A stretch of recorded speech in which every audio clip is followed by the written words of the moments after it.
Siyafika bazalwane. Everyone goes. In 1 Leviticus chapter 26 verse 14 up to verse 18.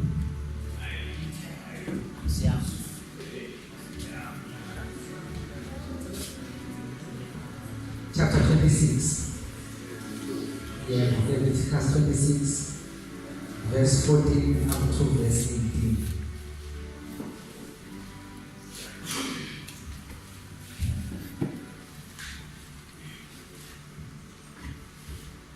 Ukusongelwa kwabekayo umthetho.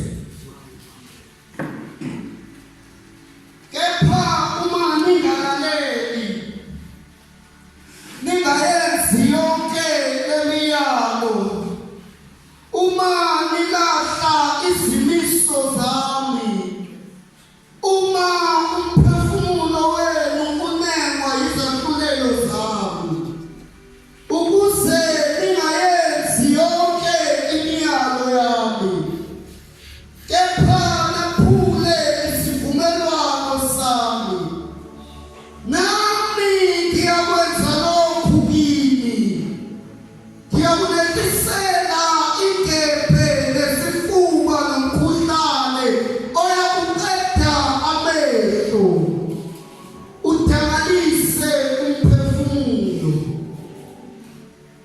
Niyakuhlwanyela ngenze imbewu yenu, ngokuba izitha zenu ziyawidla. Ngiyakubeka ubuso bami bumelane nani, nibulawe phambi kwezitha zenu. Abanizondayo bayakubusa phezu kwenu, nibaleke ningaxoshwa muntu. Kepha uma ningangilaleli nangalezo zinto, ngiyakubuye nginishaye ngasikhombisa ngezono zenu. Baba, izwi lakho leli uNkulunkulu wethu ongcwele, Baba wethu mdala konke ngalo uNkulunkulu wethu, konke uvele ngalo izwi lakho. Baba, siyakuthobela egameni likaJesu uKristu waseNazaretha. Moya ongcwele, siwumfanekiso wendoda uNkulunkulu wethu esibe noqobo iminyaka uNkulunkulu wethu ongcwele ngamashumi 37. Baba wethu, lithi izwi lakho yaze yahlala ngaseqhibini uNkulunkulu wethu, ngesizathu sokuthi kwakuwehle ingelosi njalo ngosuku uNkulunkulu wethu ifisa mazamisi iqhibi. uNkulunkulu wethu kuthi oseqhibini, Baba wethu ongcwele athi angangena kulo aphume ehlambulukile uqhobeni lakhe. Moya ongcwele, sinjalo izwi lakho, linjalo izwi lakho uNkulunkulu wethu lethu usuku nosuku, ukuze Baba ongcwele sihlambulule. Thatha udumo lonke uNkulunkulu wethu, siyakholwa ngalo ukuthi impilo zethu lizothumanisa bazamisa. Baba wethu, siphume ingqondo yethu yahlulwe yinto izwi lakho. Thatha udumo lonke Moya ongcwele egameni likaJesu uKristu waseNazaretha, ekhona ebusa kanye nomoya ongcwele, uNkulunkulu munye phakade naphakade. Amen. Siyabonga bazalwane, siyabingelela kodwa hamba sangangena egameni likaJesu. Amen. Bazalwane ke kafishane ngizothatha nje imizuzu eyishumi sengihlala phansi. Bazalwane ke na uNkulunkulu ubeka izethembiso zokuthi uma begcina imiyalo yakhe izethembiso ezayithembisile zizokwehlela kubona. Manje uma uNkulunkulu ezibekile okokuqala uChapter 26 uverse 1 ufike wabeka ukuthi bengakhonzi abanye uNkulunkulu, bengakhonzi isithombe.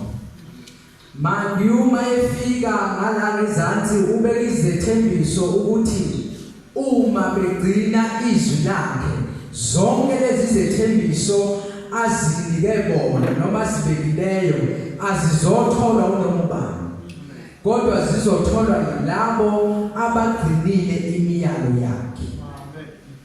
Ayibonge Inkosi. Haleluya bazalwane. Manje bazalwane lithi iBhayibheli kepha ungalaleli osingakafiki lapho uJesu bazalwane ugcwalisa isethembiso encwadini kaMatthew 28 uverse 18 to 20.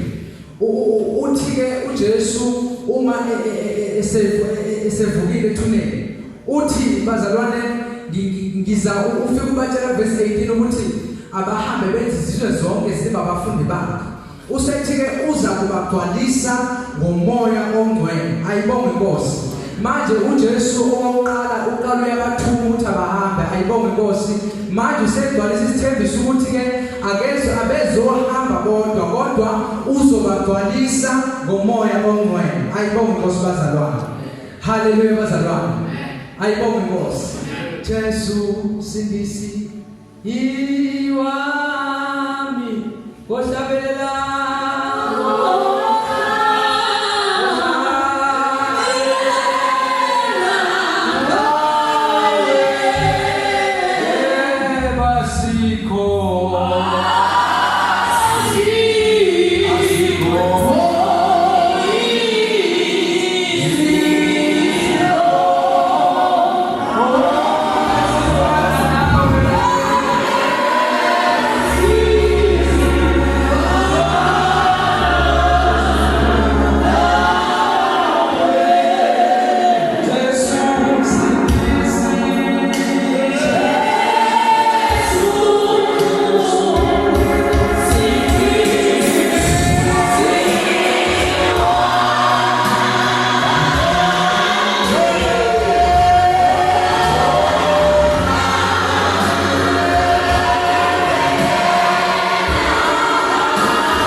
lezi zethembiso zizokwehlela kubona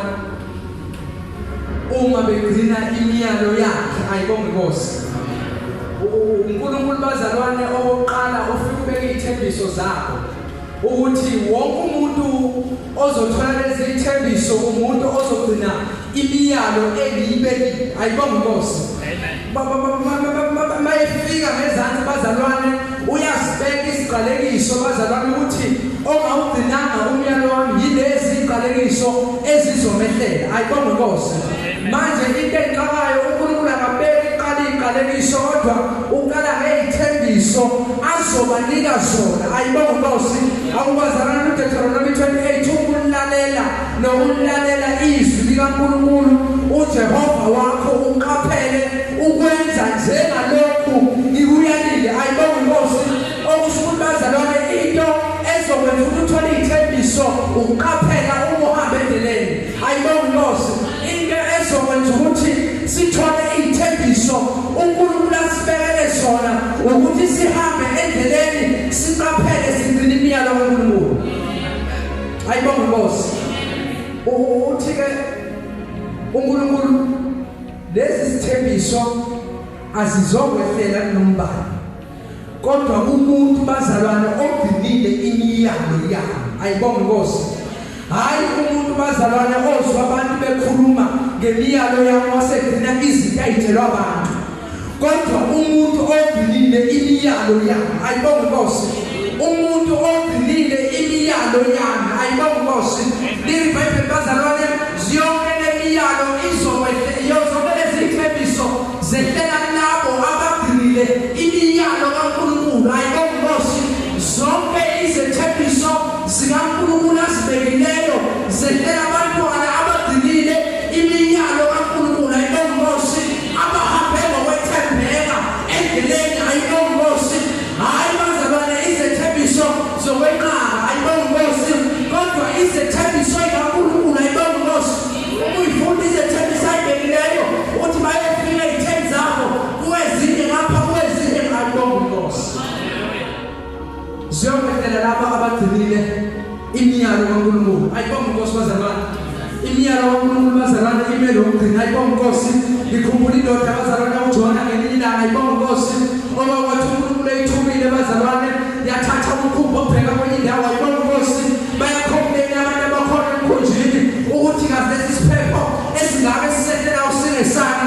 Ayibonge Nkosi bazalwane.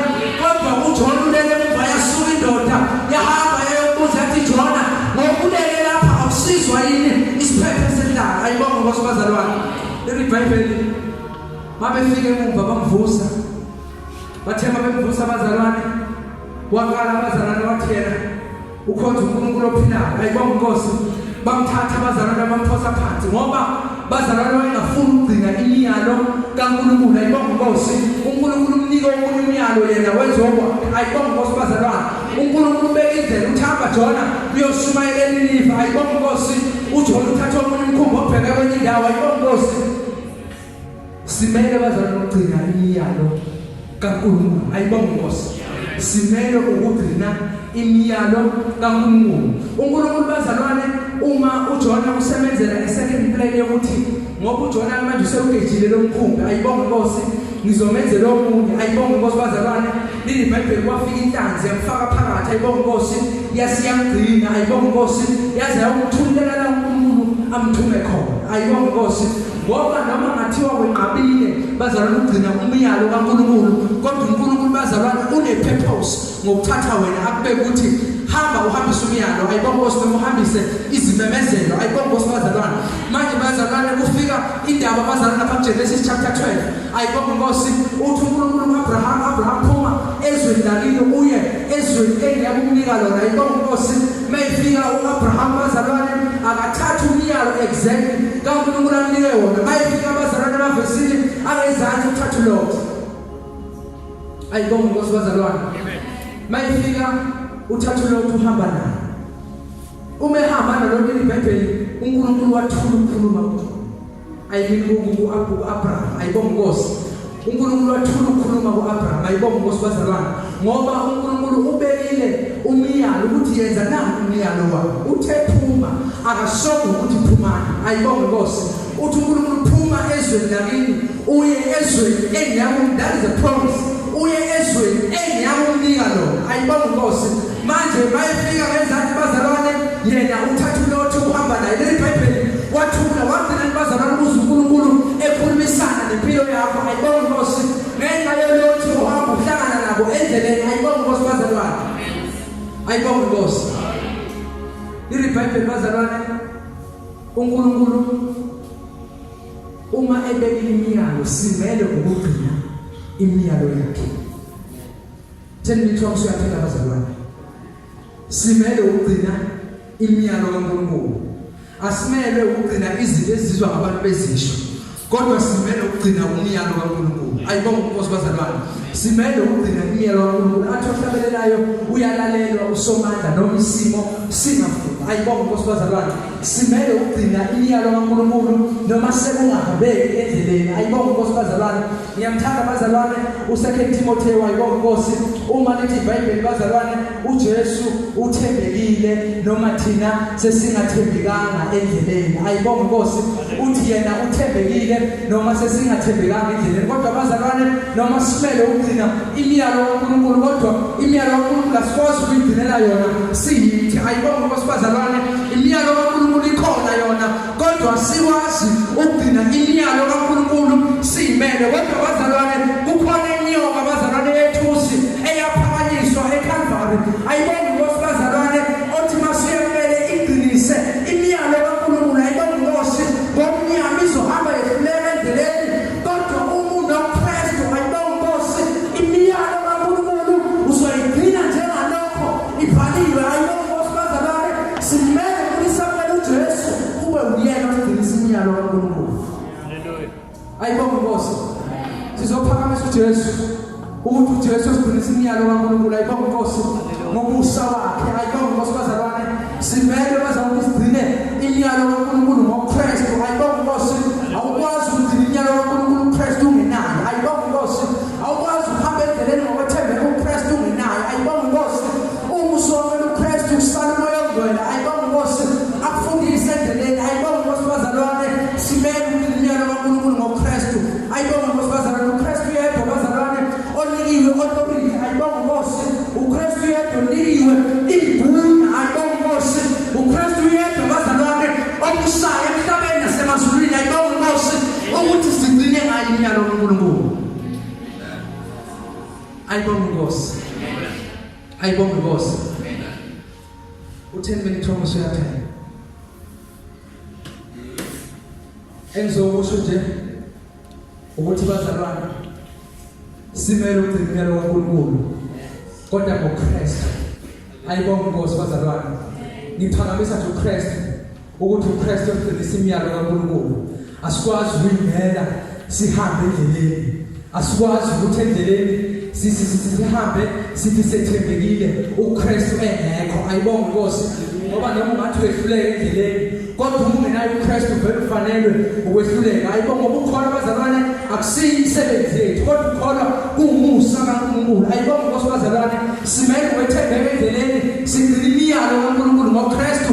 Bazalwane obekiwe nithi. Ayibonge Nkosi bazalwane, ngiyamthanda bazalwane uPawula noSilas bazalwane, elithi iBhayibheli bazalwane, noma bekade beshaya kwenye indawo, kodwa bathi uma besuka bekade beshaywa baphinde baye kwenye indawo ngoba abahambi ngamandla abo. Ayibonge Nkosi, kodwa ba-empowerisha uNkulunkulu bazalwane, ba-empowerisha uNkulunkulu ngamandla bazalwane akhe. Ayibonge Nkosi bazalwane, uJesu bazalwane usinika amandla endleleni ukuthi sigcine imiyalo kaNkulunkulu. Ayibonge Nkosi, noma ngathi uyazizwa usuyahluleka endleleni, thatha uJesu, thatha uJesu yena yedwa. Ayibonge Nkosi, elithi iBhayibheli indlela neqiniso nokuphila. Ayibonge Nkosi bazalwane, thatha uJesu. Ayibonge Nkosi bazalwane, ngizophakamisa nje uJesu bazalwane ukuthi noma ungakwazi bazalwane ukuma endleleni, kodwa uJesu bazalwane ukuthi ohlabelelayo ungipha amandla ngiqhubeke. Jesu kimi akasoze angijabhise. Ayibonge Nkosi bazalwane, ngizophakamisa uJesu bazalwane ukuthi noma ngathiwa endleleni usuyahluleka,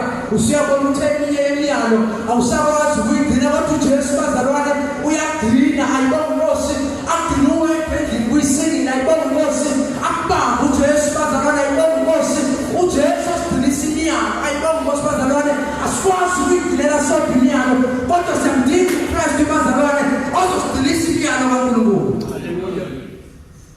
Ayibonge Nkosi, siphakamise uJesu yena yedwa, siphakamise uJesu yena yedwa bazalwane ozokwazi ukusigcinisa imiyalo kaNkulunkulu. Ngizosho njalo namhlanje bazalwane ukuthi uJesu yedwa bazalwane osigcinisa imiyalo kaNkulunkulu. Ayibonge Nkosi, noma ngathi uyazizwa sisi wami noma bhuti wami endleleni akusahambeki, kodwa ukhona uJesu. Ngoba bazalwane kunzima ukuthi uhambe endleleni uzwe ukuthi amandla wasekho, kodwa lokho ethe ngathi right. Ayibonge Nkosi, kunzima endleleni uhamba ngokufosta. Ayibonge Nkosi, kunzima endleleni uhamba noma usizwe ukuthi injini ayisakade. Ayibonge Nkosi, endleleni ukuhamba uKristu esengekho kodwa bazalwane buyele endlini yombumbi. Buyele endlini yombumbi bazalwane. Buyele endlini yombumbi. uJesu bazalwane wenzela khona bazalwane ukuthi azovusa. Ayibonge Nkosi uJesu akenzela ukubhubhisa.